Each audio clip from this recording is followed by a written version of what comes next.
In this lesson, we're going to discuss intrusion detection systems and intrusion prevention systems. There are three types of IDS and IPS systems that we're going to discuss, namely network-based, host-based, and wireless. But before we talk about these three categories, let's take a look at the difference between an IDS and an IPS. At their core, an IDS and an IPS work very similarly. They're both going to be looking for bad things either on the network, on a host, or in the wireless domain, depending on which type of IDS and IPS you're dealing with. But the big difference is what they do when they find something suspicious. With an IDS, it's simply going to log or alert that it found something suspicious or malicious. But if you're using an IPS, it's going to log it, it's going to alert on it, and it's going to take some kind of action, like blocking the suspicious traffic, preventing that application from running, or kicking that wireless device right off your network. All right, with a basic understanding of what an IDS and IPS is, let's dig a little bit deeper into how they work. Let's start with network intrusion detection systems. Now, NIDS, or network intrusion detection systems, are responsible for detecting unauthorized network access or attacks. These systems are designed to verify, itemize, categorize, and report on a threat that's coming either from inside or outside of your network, based upon the placement of your NID sensor. Now, it's important to note that these devices do not stop an attack, but instead, they're programmed to react based on certain criteria and send an event or alert message to an administrator or cybersecurity analyst. That person will then be responsible for preventing or responding to the suspected attack. Remember, an IDS only detects, logs, reports, or alerts on what it finds. It will not prevent the bad thing from actually happening.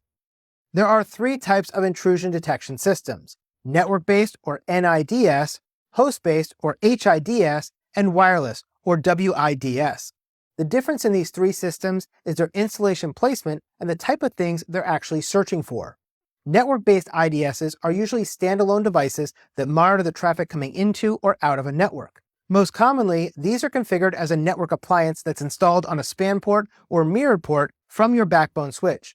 This way, it can see a copy of all of the network traffic. Generally, you're going to see network IDSs are configured to look for network attacks or indications of an upcoming attack. Something like a port scan, a suspicious content inside of a packet's payload, or traffic coming from or going to a suspicious IP or port. A host-based IDS, or HIDS, on the other hand, is going to be a piece of software installed on a server or endpoint. This is going to be configured to look at suspicious network traffic going to or from a single server or endpoint, namely the thing it's installed on, as well as any suspicious processes that are running or files that are being accessed. A wireless IDS, or WIDS, is going to be focused on the wireless network. A wireless IDS is focused on detecting attempts to cause a denial of service on the wireless network, such as flooding authentication requests, disassociation attacks, deauthentication attacks, and other things like that. Intrusion detection systems operate either using signature-based or anomaly-based detection algorithms. Signature-based IDSs analyze traffic based on defined signatures, and they can only recognize attacks based on the previously identified attacks that exist inside of its database. For this reason, signature-based IDSs require frequent updates to remain effective, and they are not considered effective against zero-day attacks because they've never seen those things before. Now, signature-based IDSs are further broken down into two types. We have pattern matching and stateful matching. Pattern matching is going to focus on a specific pattern of steps that are being recognized during an attack. Stateful matching is going to focus on a known baseline of a system and reporting any changes to that state. Pattern matching is more common in network-based IDSs and wireless IDSs, while stateful matching is more commonly used with host-based IDSs. Anomaly-based IDSs are going to analyze traffic and compare it to a normal baseline of traffic to determine whether there is a threat that's occurring. This is known as behavioral-based detection because it reports on anything outside of the normally expected behaviors. But this can also result in a higher rate of false positives. Now, there are 5 types of anomaly-based detection systems. We have statistical, protocol, traffic, rule or heuristic, and application-based. Each of these types seek to identify traffic that appears to be outside of a normal pattern. For example, if the device is a traffic anomaly-based device, it's going to track the historical traffic patterns on that network, and it's going to report when those patterns are too high or too low in comparison to the normal baseline.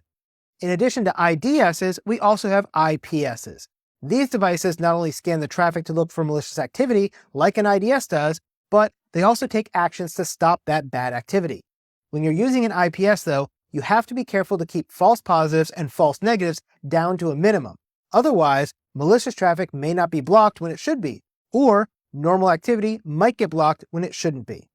For a network IPS, we want to have the device placed right near the border of the network, right behind your firewall, and that way we have all the traffic funneling right through it so it can stop and block things as needed.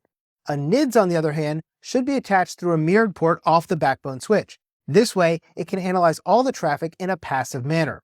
In some networks, both NIPS and NIDS will be used, and in large networks, there may be several of each device placed in strategic locations around your network. Now, host-based intrusion prevention systems and wireless intrusion prevention systems work just like the HIDS and WIDS that we talked about earlier, but the big difference is they have the ability of responding to that suspicious activity that's being detected. For example, let's say you're using a host-based intrusion prevention system, and now you try to install a program that's going to try to change or overwrite a critical system file. That HIPS could detect that and block you from being able to do that. Similarly, if you're using a wireless IPS and somebody tries to send a deauthentication frame to clients on the network, it could detect that and refuse to forward those frames to the intended targets, and then, instead, it might take the action of disconnecting the person who sent them. Remember, with an IDS, you can only detect, but with an IPS, you can detect and react.